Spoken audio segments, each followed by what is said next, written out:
Welcome to People Love Process. We have a fun one for you in this episode. We're going to be creating skulls, one of my favorite all-time themes. But when it comes to drawing, when it comes to doodling specifically, because that's exactly what this is, it's a doodle, it comes easy when you just go with the flow of inspiration or whatever pops in your mind. And at the time, this happened yesterday, I was sitting there, and in order for my mind not to wander, I'll start doodling, and I don't think about it. And that's the beauty of doodling, is you don't have to have any specific ideas in mind.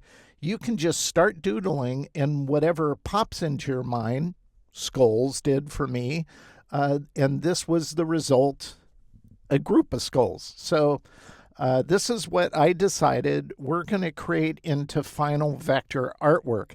Now, as I started drawing the first skull, and the first skull I drew was the one in the top left, and I liked the proportions, so I drew the one to the immediate right, and it was kind of, squatty looking. And then I'm thinking, well, what am I going to do with this? Do I have to do anything with it? Not all my doodles I use or create final art from.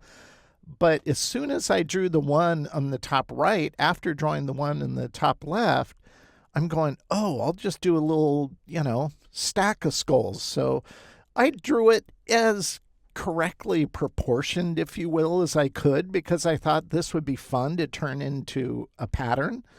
But as you can see, it's somewhat skewed. And so if I turn on this proportion layer and turn on a square, you can see, yeah, it's definitely skewed. It's almost like a parallelogram skew where it goes up on the right and down at the bottom and skews to the right. And you've probably heard that adage when you're drawing. If you hold up your drawing in a mirror and look at it in reverse, you can tell what's kind of skewed or not proportioned the right way. You can do the same thing if you flip it over and put it on a light table and look at it that way. It'll help you determine, what's kind of off and how you can fix that. And I've done that too, but this I knew was off. It's a doodle. It doesn't have to be perfect. So with that said, let's create something with this doodle and have some fun with it. And so the first thing I wanted to do is to fix my doodle, meaning get it more proportionate to a square. And I started with a square, and I'm going, well, this is kind of segmented into 1, 2, 3 columns. And if you go 1, 2, it's almost 3 columns each way. And I go, oh, I know what I'll do. I'll use a grid to go ahead and guide my proportions inside Photoshop, and then I'll adjust my doodle to fit that grid. So that's exactly what I did. And this is a good use for the grid feature. And I've shown you how to create a brand grid. If you go to Object and you go down to Path and you go Split into Grid, it'll bring up this dialog. We'll do 3 rows and 3 columns. We're not going to put any gutter or space in between these shapes, and you can preview it. You can see what it looks like. And that's all we're going to do, because once we've done this, I can decide, well, I know this one's all one shape, so I can select this and I can go Unite with Pathfinder. This one is all going to be one, so I can go Unite with Pathfinder. We have this tall one here as well. We'll do that. This one will be a little different. What I'm going to do is I'm going to go ahead and group these two together, double click into isolation mode, direct select these, and then I'll just slide it down. So it'll be something like that in terms of the sizing. And I think this type of grid is what I want. And so what I do is then I take this grid and I copy it into Photoshop, and then I do all my adjustments. Now, I'm not going to take you through all that. I did put the Photoshop file inside the exercise files, and what it ended up with is my revised skulls all kind of form fit into this grid. And so I'm going to, this will be what we build from here.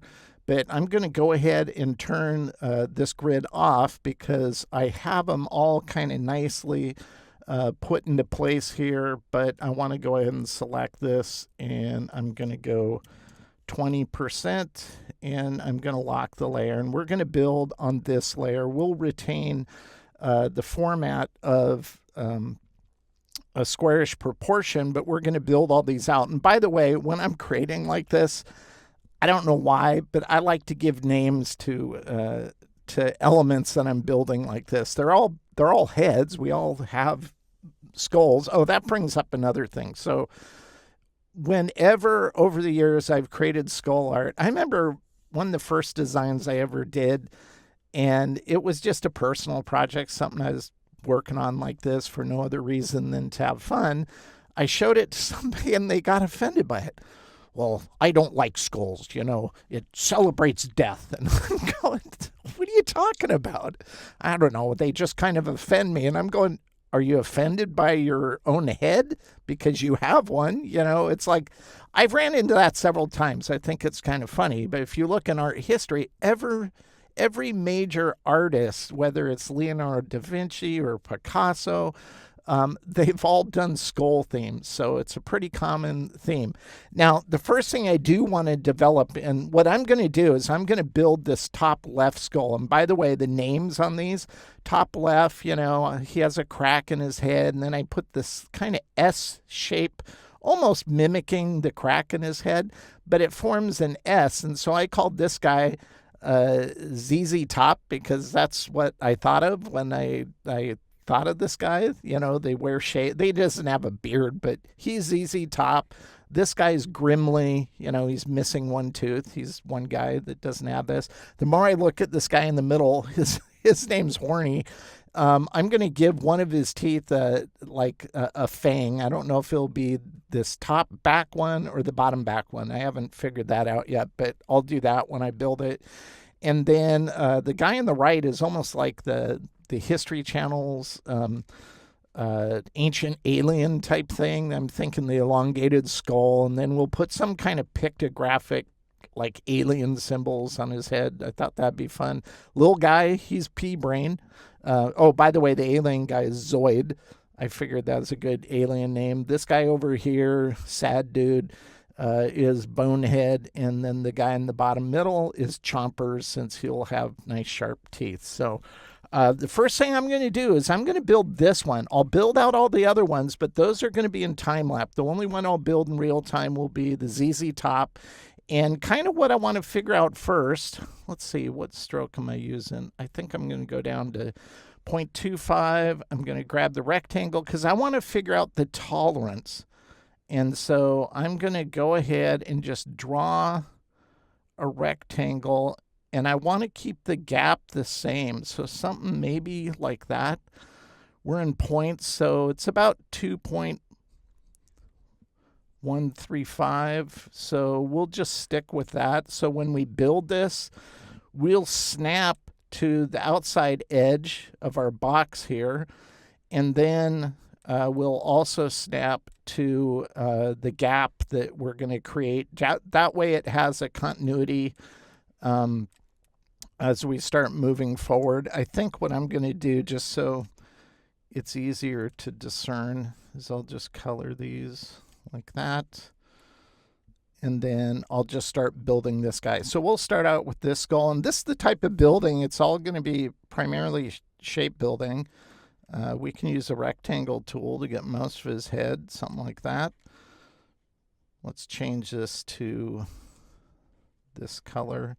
I think that's 0.5. That's fine. We'll just leave it at 0.5.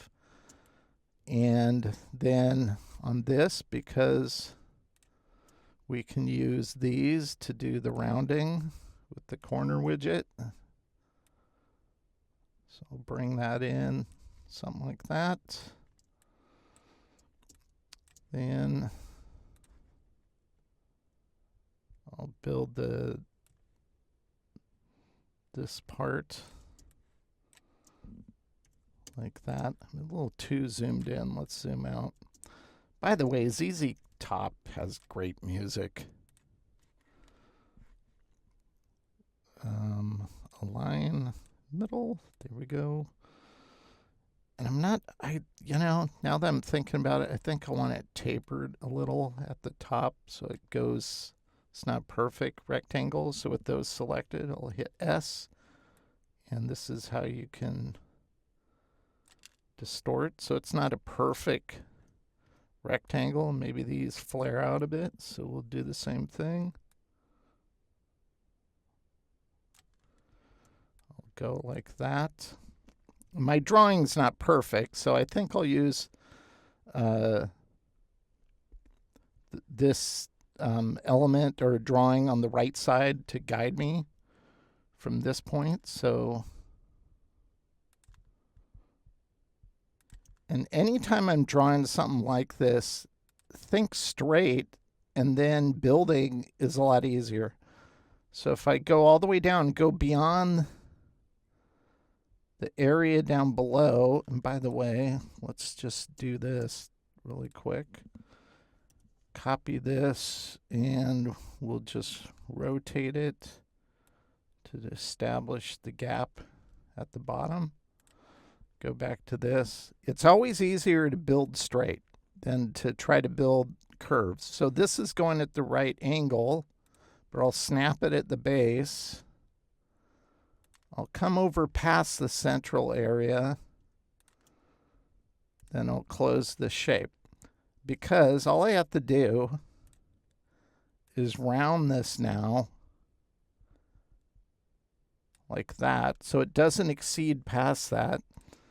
And then we can round the top here, and that'll make the top part of the bone. And then this, once we fuse it with the teeth shape, we can round this area off. I don't remember what they call these. I don't remember the name of the jawbone. Like, I don't know. I want to say manticular or something like that, but I don't know. I'm just guessing. Like this. Then we can take this one and round. Actually, now that I think about it, we'll just do the. That doesn't look good. Too far. We'll do like that.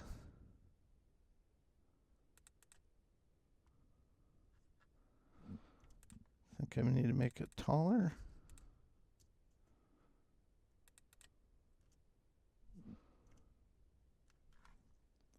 This frustrates me about Illustrator at times. The corner widget gets in the way. If you try to double click it like this to get in isolation mode, it'll just activate the widget. The way they integrated that, in my opinion, isn't the best. So I'm doing this just because it's easier once you're zoomed in to get it more specified.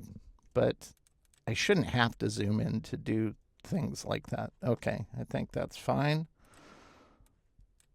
So another thing I'll do is I'm building. It's like I'll create a shape like this. I'll select the head and center it. That way, that gives me a center point. That way I can take this. I can go ahead and go to, let's zoom out a little bit. Then I can select Pathfinder, go Unite. So we have one whole jawbone, clone it, Command-C, Command-F.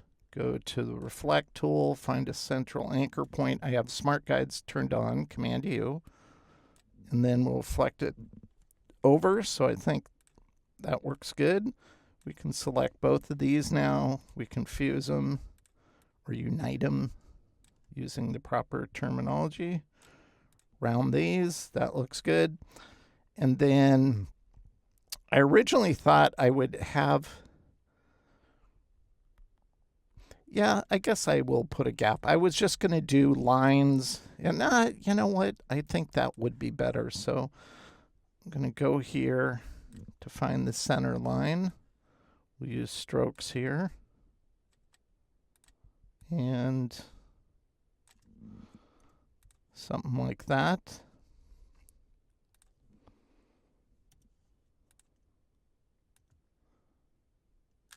Actually, now that I think about it, I think I will establish the left, clone it, Command C, Command F, find a central anchor point, reflect it over. So we have these angled lines here. Get rid of this guy. And we're going to have steps 1, 2, 3 in between. So we'll go Option Command B to do shape blending. And then if we go to the shape blending tool, where is that? Oh, it's different on my, oh, here it is. It's out on my Air machine. It's right here. Man, muscle memory is a real pain when you get so used to doing something and you add a new tool or feature and it shifts everything. Specified steps, we only need 1, 2, 3. So we'll do 3, preview it. That's fine. Click OK. You have to go to Object. You have to go to Expand. You might have to then group it. And we'll take these, which we don't need. I'll delete them. Then I'll take a horizontal line, make sure it exceeds each side because this is going to be a shape ultimately. And we'll focus on that and we'll align it horizontally centered like that. We'll figure out how fat these will be. Maybe not quite, maybe 3.25. Because I'll use the same tolerance on all of them, I think. I think that's fine, but we're going to put round cap on them because that just looks better. We'll select these shapes now, go to Pathfinder, unite them. Then I can take these corners and add subtle little rounds there. That looks good. Now that I'm looking at this, I'm just going to clone this and bring it down here. This will be this kind of shape. And this is where I'll select these two, and I'll use the Shape Builder tool, holding Option down, get rid of that. And we can get rid of this shape. That's just to edit that one. And we'll see what it looks like with round caps there. That looks fine. I will create his nose like this.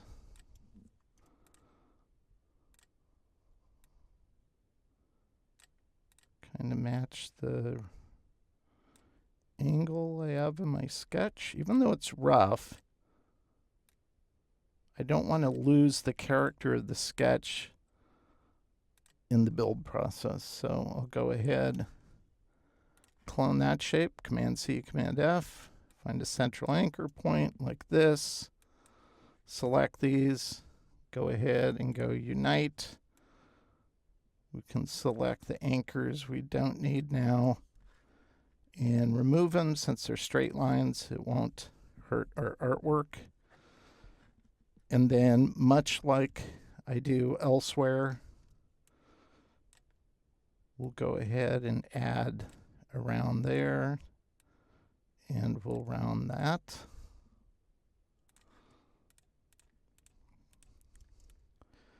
It makes you think sometimes, like with artists like Picasso, you know, if he is living now, I wonder if he would have ever played with vector art, or Andy Warhol for that matter.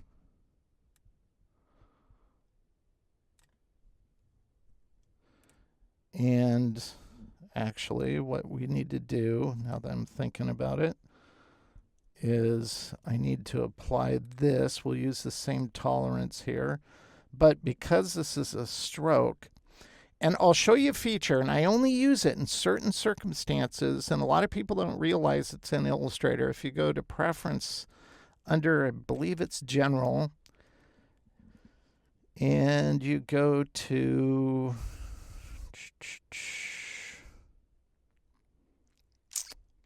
Use Preview Bounds. This is by default turned off. We're going to turn it on, and then we'll click OK.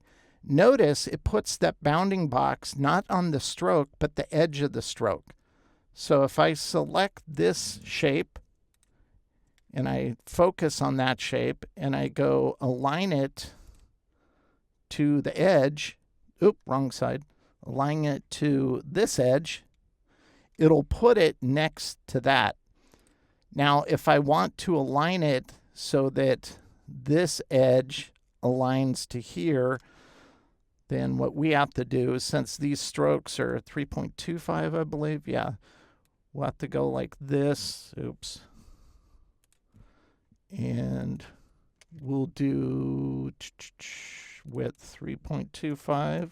This is why I keep a control bar, the control bar on all the time, like that.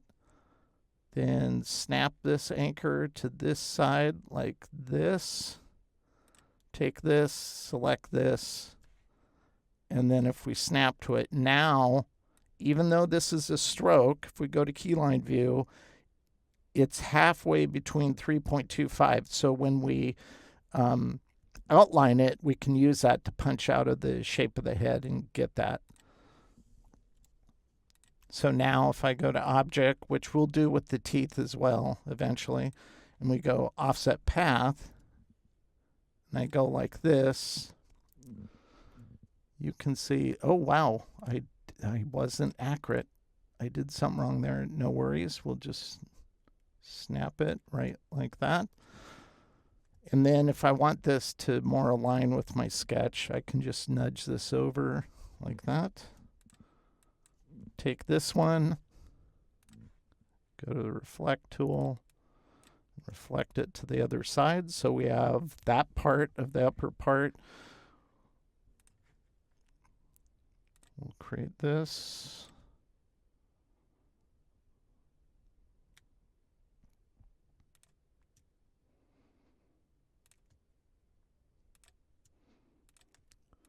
Why did I do it that way? Because I want this line to be perfect down the middle, like that. I can come up here and then select both and go to Pathfinder Unite.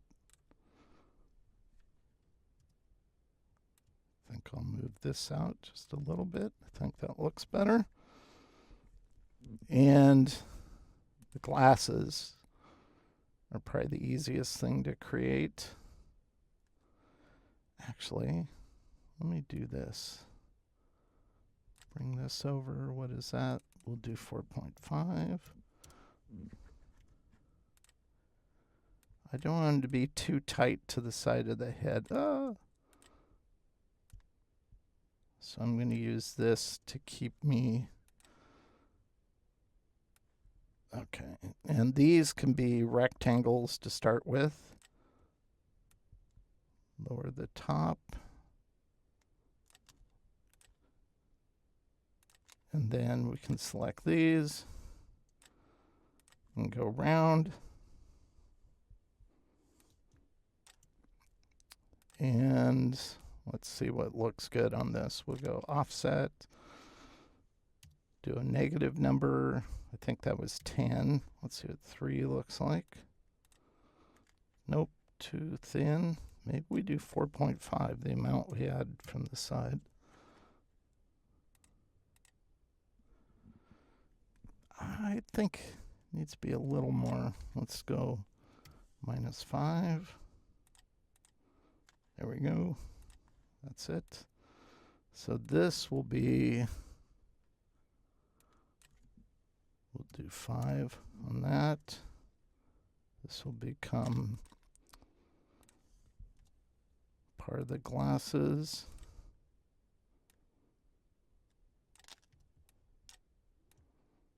This will punch through. The background, I think on the final design, the background is going to be black or a dark color. And this will just knock out to that. So the only part that will be a shape with color will be these glasses. The skull would, on all of these, will be white. And then other colors like in the lens of these glasses, if you will. Now I'll go like this. find a center for the bridge of the nose. Actually, let's do the outer one first. We'll align this to the top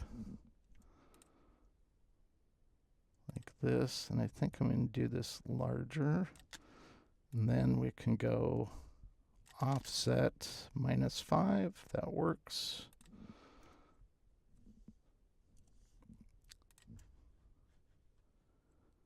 And Pathfinder minus front. And then we'll just go ahead and we have basically a donut shape here. So this on top, we'll just do that. All of these we'll clone, reflect, find a central anchor point like this. And then I'll create one more rectangle because we don't need the bridge of this to go into the lens area like that. I think I'll use the same dimension I have here, which is 5.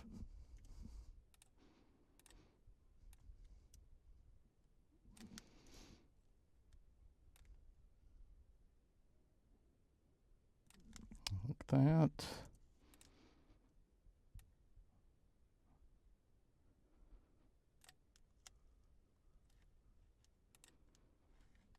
Then,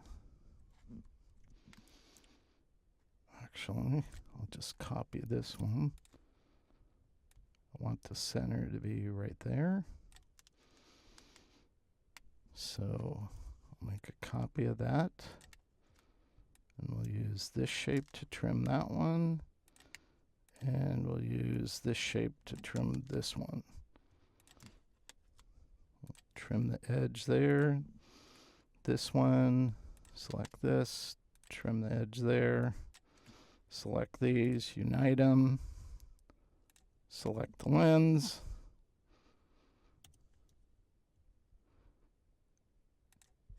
And intersect. Then we can just clone that and snap it to this other one. Okay, let's go ahead and expand these paths down here. Outline stroke, unite. Actually, it's at this point I would select all of these, except that. Except that. With all these selected, I'd clone them, group them, and I'm going to put it in my X layer so I can always go back to it. Everything that's going to knock out of this now, the glasses, the indents on the head, the nose, the teeth, the crack in the head itself, just so you can see the difference. We'll color all of these this orange color. Get rid of the outline. We'll unite all these. And when you unite, it defaults to a group, so we're going to turn it into a compound. I have that set up as a F7 keyboard shortcut because I do it all the time. Otherwise, you have to go up here, pull down to compound, and make. I just hit F7. It's a lot faster. Now, with these two, the skull shape itself and all these elements will go minus front. So now this, and by the way, this is going to always default to a group. So I like change that back to a compound. This is where I'll use Astute Graphics dynamic corners to round these. That looks good, so I'll apply it to these. I think I want a little subtle round here, like that. And then the other part, I think, on the teeth of the skull. So if we zoom in on those, and I'll use the corner widget on these. select all of them, and then determine what looks good. I think right about there, 1 point.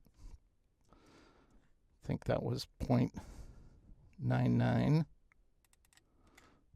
So I'll just go 1, click OK. I had all of them selected. Okay, see, that's stupid. Because moving your mouse to try to lock in on one increment, it's really, see, when I let go, it goes to 0.9. Okay, that's another reason why I prefer using Astute, because I can go, well, that amount looks good right there. Then I can go in here and just apply it to the other ones, and it's the same.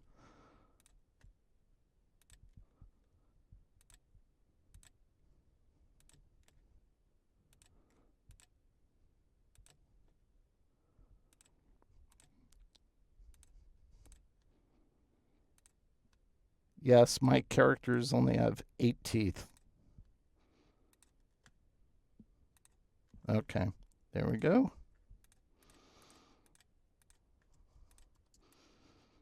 So we have this pretty much done in terms of the base artwork. You know, now that I think about it, I might put just a transitionary curve here.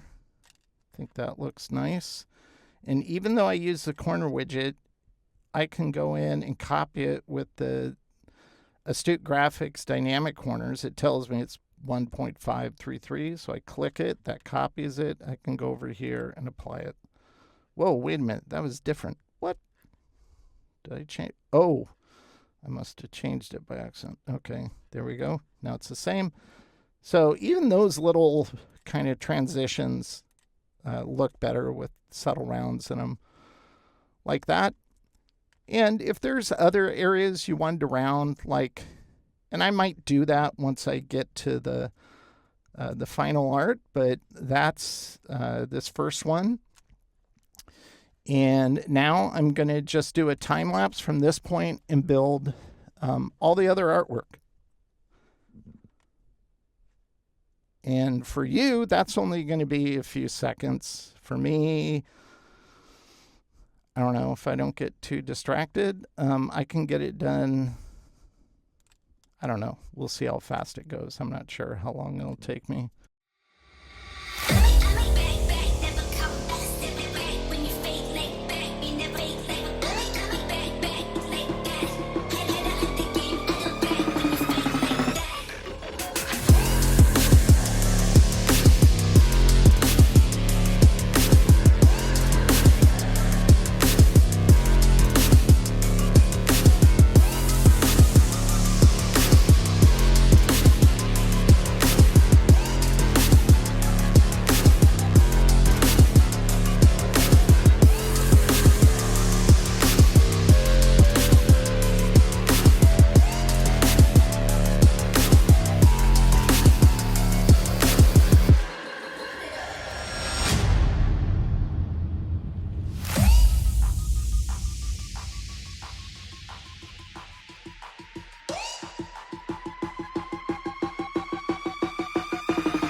Okay, I'm done building all the vector, or the skulls that is. The only thing I left are these kind of pictographic alien symbols on this Zoid's head. I thought that'd be fun to just build and do it live. We have all of our gaps established by these. I can just toss those. And you can see the edge is there. Actually, before I toss them, let's do this. Want to make sure what is this? This is 2.1. I'm going to do this like that. And then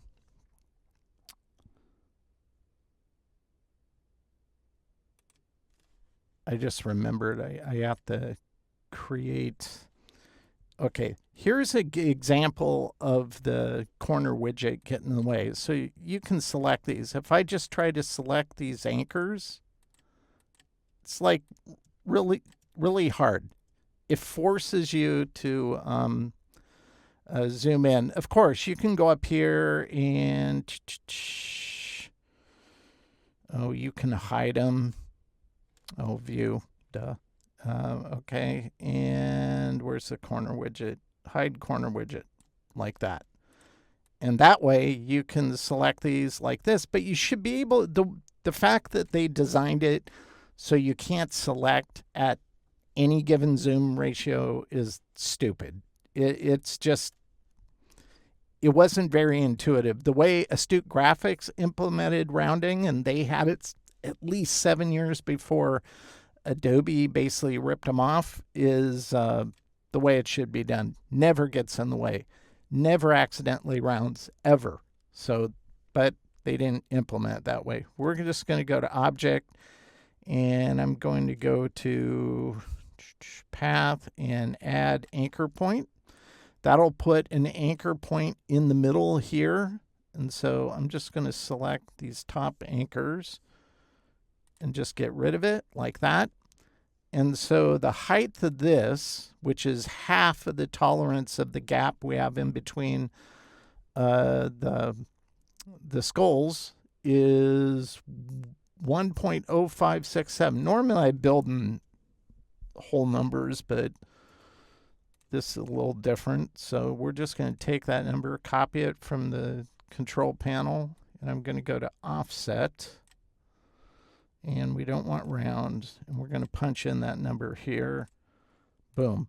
And this will become the actual distance that we will tile from, because I'm going to turn this into a pattern. So I just want that established. Okay.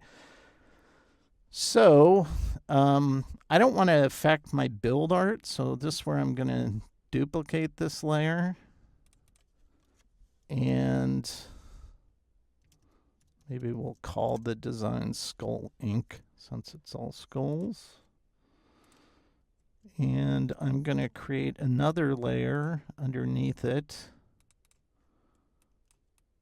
Again, making it medium blue, and we'll call background, for lack of a better term. And I'm just going to select one of these, copy it, and just move it here. Just make it a little bigger. We're going to fill it with the black. We don't need the sketch on now. And we'll turn this back on. We'll lock that layer with the black.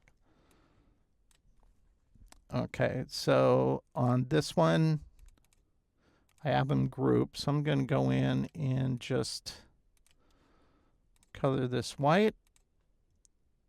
Haven't really thought much about the colors in general, but we'll try blue for the shades. Maybe this like a bright yellow.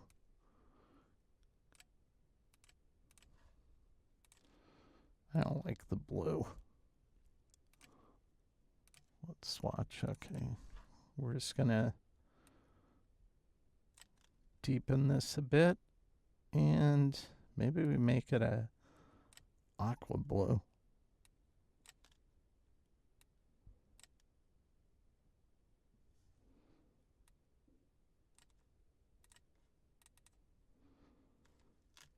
I don't think I like that either. I think just a darker blue.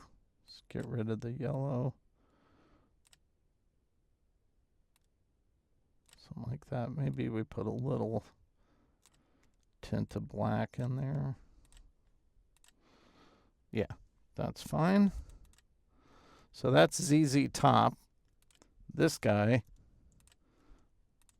will just be white. We'll take this guy. That. I think on this one, what I'll do, so I'll take these elements, paste them back in. Maybe we go something like that. P brain will just be white. Oh, we have these guys in here. I didn't notice those. Get rid of them. This dude.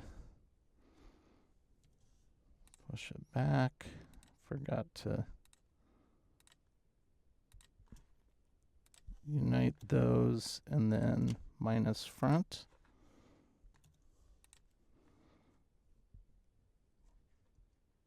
Something like that. I might change some of the colors on these skulls. Oh, I forgot the alien writing, so we need to do that. You know, now that I'm looking at it, I think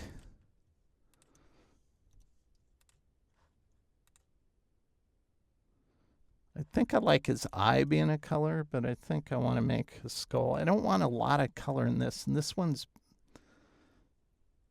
kind of bugging me for the color. Maybe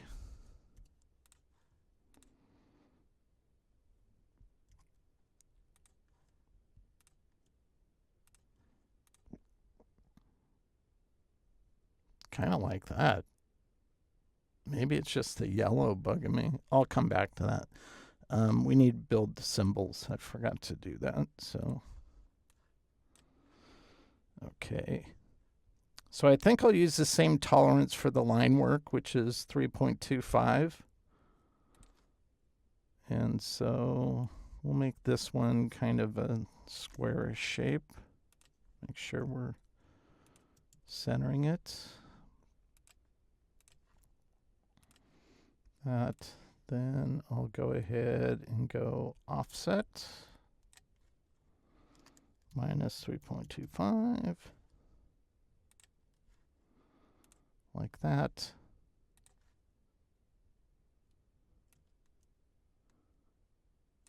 And we'll make this 3.25. And I'll go outline stroke. Select the center one.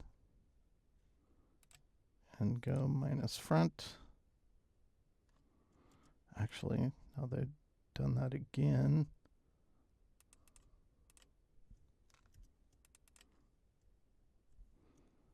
I think I'm gonna do another one. So we'll go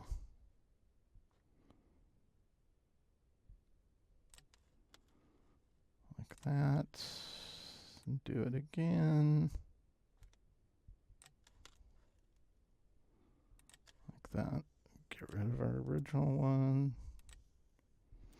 Bring this to the front, select both, minus front. Now we'll take these two, unite them. As long as this is on top, select this. Select this, minus front.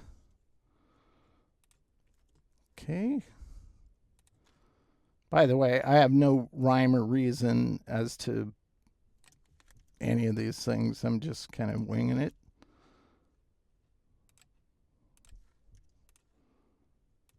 But even in alien cultures, a circle should be slightly larger than a square, so it works well together. It's a universal design principle. Okay. Offset. There we go.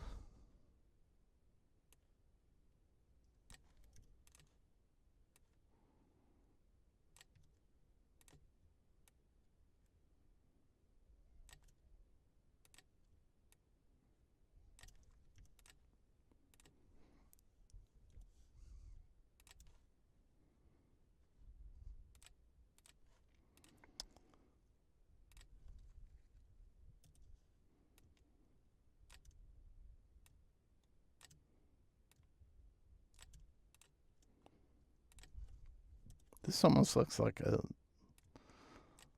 letter K. Actually, now that I'm thinking about it, I think I'll do this the other way. In case we want to use this, let's keep a copy. There we go.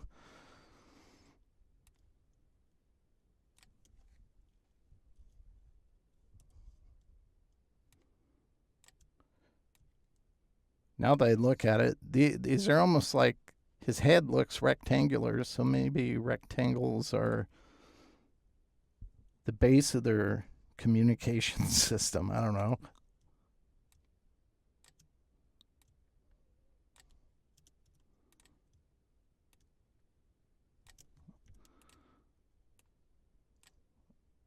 Okay, bring this down.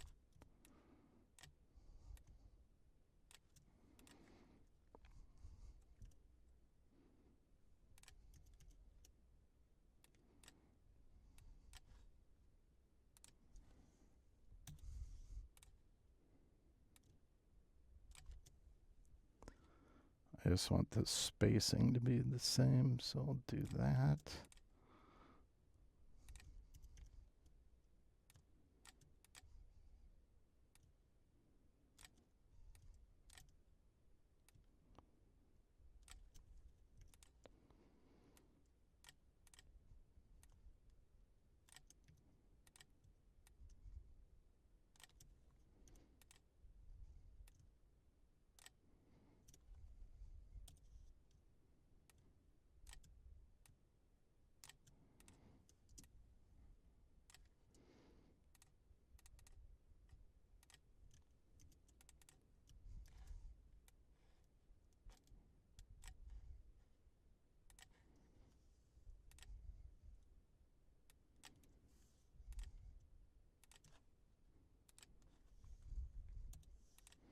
There we go. That looks better. And then we'll do a triangle.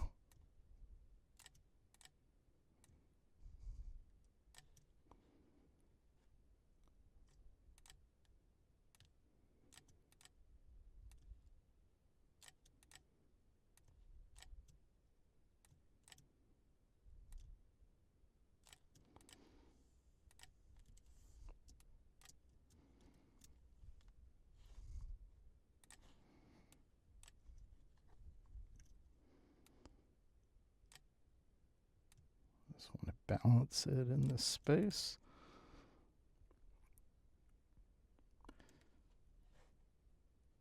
Now that I'm looking at the skull, I think I'm going to put subtle rounds. Oops. Zoom in. Want to round this like that. Put something over there. Add a little round here. And here. Put a little round there. One there. Okay. So we have the alien language now. Here. We'll go ahead and this will group it. So we're going to turn it to a compound. Bring it to the front, which I have set up as a F5 key, keyboard shortcut. Select the skull. And we'll minus front. So now this guy's ready to go. So let's go back to our layers, turn off our sketch, turn on our background. This guy will be like this. Maybe I just keep it all the same color, where it's like all of these could be that same red.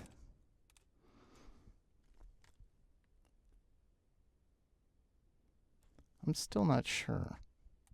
I know I don't like the yellow, so I think what I'm going to do is add an anchor on these. Select these.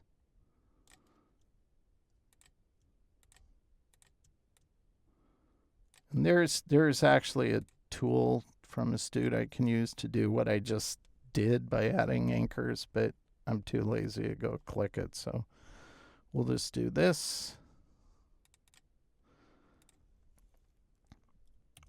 Take this, bring it over here, select this, minus front.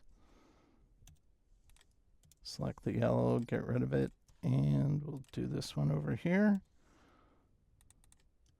Yeah, I think I like it. I might add red somewhere else, but right now I think I'm just going to move forward with this. So we have all of our skull artwork set up. Maybe adding, now that I think about it, maybe the odd man out is this dude. That's a little different. I kind of like that because he's kind of like a devilish kind of guy. The other ones are just kind of, well, this guy's an alien dude, so what am I talking about? Actually, the more I look at these, I think I'm going to go in and add just a few rounds here and there.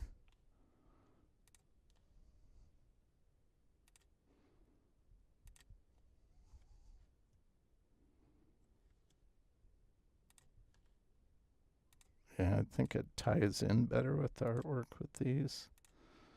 The other ones, I'll leave these as is. Maybe we add a little subtle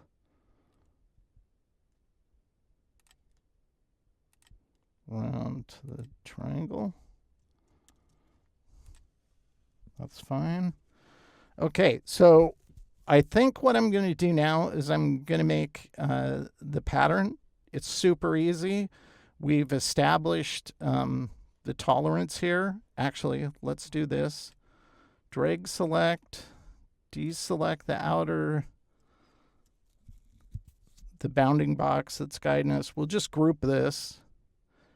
Then I'll select everything, and I can just drag and drop into the swatches, deselect, and this now is a pattern swatch. So we're going to go in here, and I'll name this Skull Ink. That's the name of our pattern. And it's going to kick in to the outer bounds of the artwork. And because it's a square, we really don't have to do anything because here's where the artwork edge ends, whether it's ZZ Top. So it's ending on this line. We can delete that, but the bounding box of the tile is kind of here. And so it'll be easier to see it the next stage. So I'm going to delete our bounding box. That's just to get it precise. We have everything we need. So let's go back to the artboard. We'll just hit escape now that we have it named. It'll bring us back to the artboard. Let's go ahead and create a new layer. And on this layer, we're going to call it pattern. And we'll use, you can see it defaults to the fill. I don't want that, so I'm going to go no. I'm going to go black. And I'm going to zoom out a little bit. And we're going to create a shape that fills our entire background. We'll align it to the artboard, even though we have the artboard turned off. We'll just make this nice and big. Like that, so it fills the entire artboard. Now, here's the thing with patterns. We've created our pattern. This is the background color. We want to keep that, so we'll select this. We'll go to the option menu on the appearance palette, and we'll go add a new fill. It'll just copy the same color you had previously. And on the top one, we will fill with our pattern. So you can see the pattern filling in there. That looks pretty cool. I think I will color another one a little different. I think it just offset it nice. It's probably Grimly. Grimly will make, like, I don't know, maybe we'll make it a orangish yellow color. That might look good. Or maybe a lime color. That'd be kind of, Grimly kind of goes with lime. I think I'll do lime. But this is looking good. But the reason why I wanted to show you this is because I think we can improve it. And so let's deselect this because we don't want to affect it. And we're going to go back to our pattern tool, double click it. And what I'm going to do, instead of just using the default grid, I'm going to do brick by column. And I can click that, and you can see it's going to divide it by half. So it'll repeat it, and it changes the repeat. Notice these previews. This one's here. On grid, they'll just be all lined vertically and horizontally. This will add a little more difference where it offsets it going vertically by half of the distance of the tile shape itself. So with that way, let's go back to the artboard, and you can see how that affects the design. It looks more tiled. This is looking pretty cool. Okay, so now I want to colorize that other skull because I think that would look good. So let's go back into the tile mode, and I'll select any part of there and we'll color them. Okay. Let's go ahead and hit escape to go back, and ooh, I like that. But if you're not sure about the color, you don't even have to touch the artwork. You can just go right into this, since we're using global colors, and we can just experiment. You know, maybe you wanted it more muted like this. Maybe he's Grimly, so maybe it's like, I don't know, like that's kind of a nice color. That's a good color too. I think I like that because Grimly is like almost like he's sick. You know, he is missing a tooth. Maybe got an abscess in his tooth and now he's hurling, not feeling too hot. I kind of like that. I'm trying to think if there's another one I might. Let's try this dude, the bonehead guy. Let's go ahead and select him instead of white. Let's try that. I kind of like that. It's a good distance from the other one. If I don't like this color, maybe it's a little more gray to it. Like that.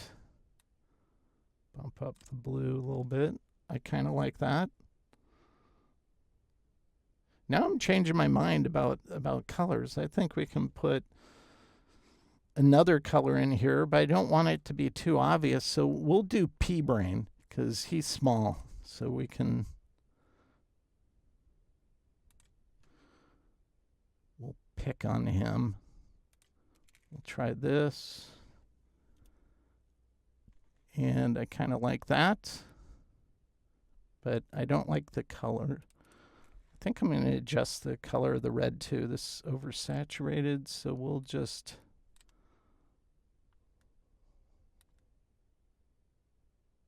bring it up like that.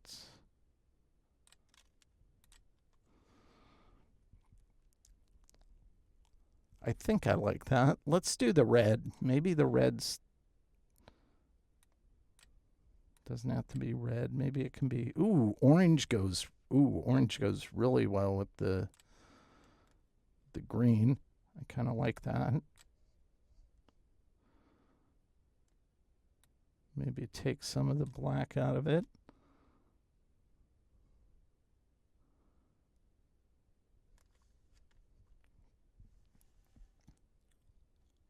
I'm not sure about the eyeglasses now. I think those need to be their own color. So we have orange, kind of a muted orange, muted green, soft kind of golden yellow, kind of a cool gray, bluish gray for bonehead. What could we color this guy?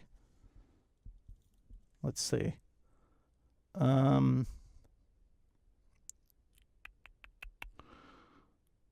I don't know, maybe purple. Let's go in here.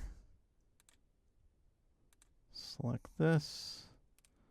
See what purple looks like.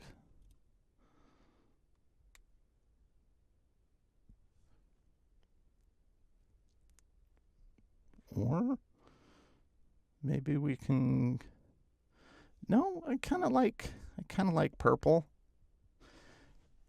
I think it just needs to be darker, so we'll go into the purple color here. We'll add 10%. Bump up the red.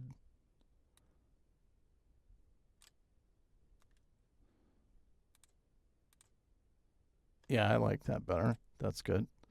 It actually goes good with the yellow. Now on the alien eyes. Okay, I think this is going to be the last one I do. So we'll instead, let's zoom in. We'll select these eyes.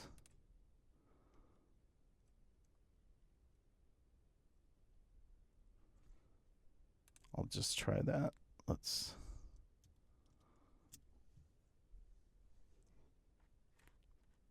That looks pretty good. Okay. I think one last thing I'm going to, by the way, if you want to adjust the color, because it's showing at the size you built it. So whatever size you build your pattern at, that's the size it'll be when you apply it. If you want to adjust the size, just make sure you have the pattern layer selected. Go to the scale tool, double click. It's going to say transform objects. You want to turn that off. You only want to transform the patterns. And we're going to say transform maybe this to 70% of the size. Then we can preview it. And I think that looks better. It doesn't look like we're all zoomed in on everything. Okay, the next thing I want to show you is I think this could use a little bit of kind of texturing. And I'm going to show you a quick, easy, and simple way of doing that. All we're going to do is we're going to go to, make sure we have the right layer selected here. We'll call this texture. And then we'll go to place. We're going to select desktop. We're going to pick this texture. This is a TIFF image. Bitmap Tif image like this. And all we're going to do is we're going to open up image trace. We will go to advance. We want to make sure to have ignore color turned on, so it ignores the white in our design. And then we can trace this. We're going to go all the way to the right on top, all the way to the left on the bottom, and we'll go trace. It traces it. We'll go expand, and now we have this. Now, we're using a square format. So if I just draw a square like this, we can just have the outline so you can see it like that. We just want to select an area and use it as a repeat texture that will go over our entire design, just to add some artifacts, which I think makes things look a little more authentic. The thing is, this doesn't have to be perfect. So right now, if I select this and we go to the appearance panel, let's close image trace, it's a group. So just for what we need to do, I'm going to go ahead and hit my F7 key. That'll change it to a compound. I have a keyboard shortcut set up to do that.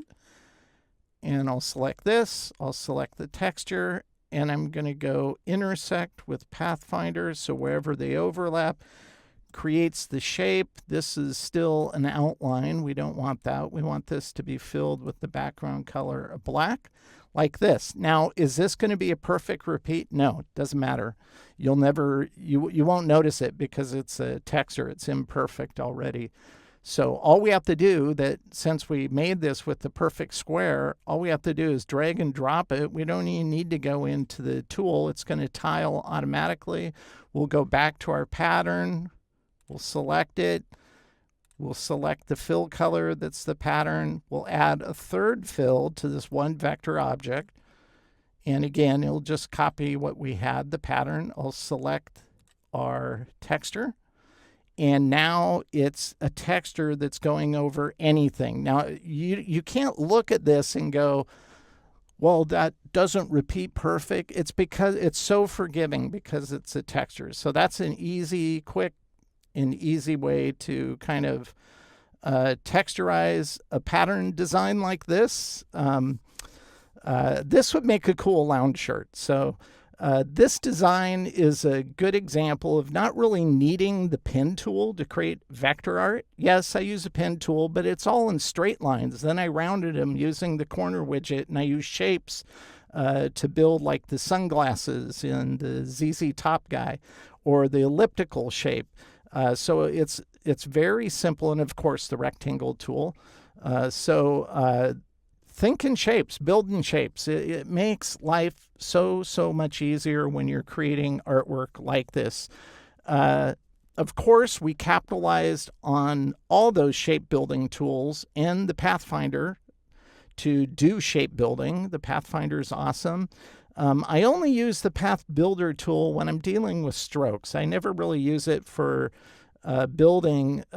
shape building because it actually goes faster using the Pathfinder, so there is no reason to. And I think adding the subtle detail brought a nice final touch to the overall aesthetic. I'm still not completely sold on some of the colors in here. I might tweak those. So usually when I post this content and I post images online to announce that it's live on the channel, I might change the color. You might not have noticed that. There's certain times where I'll go in after the fact and I'll play around with it a little more and change the color. I might do it with this one. So thanks again for those who have become members of this channel. And those of you who give my movie a like, YouTube keeps telling me, or encouraging me, I guess, that to grow the channel, request people to like your video. I think it's kind of like, I don't want to harp on that. So if you enjoyed it and you liked it, just give it a like. I guess it helps. Do I believe that? I don't know. Maybe someday it'll make more sense to me, but right now it still doesn't. So until next time, thank you for watching People of Process. And as always, I hope this content helps you improve your own creative process.